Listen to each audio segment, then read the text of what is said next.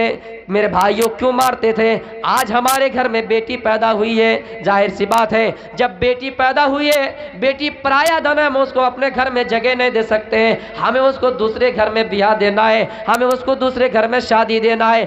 اور جب ہم دوسروں کے ساتھ ان کا نکاح کرائیں گے, شادی دلائیں گے, تو ضرور ہمیں کسی کا سسر بننا پڑے گا, میرا کوئی داماد ہوگا. یہ چیز ان کو بہت خراب لگ رہے تھے میرے بھائیوں, اس لیے وہ لڑکیوں کو زندہ درگور کر دیا کرتے تھے.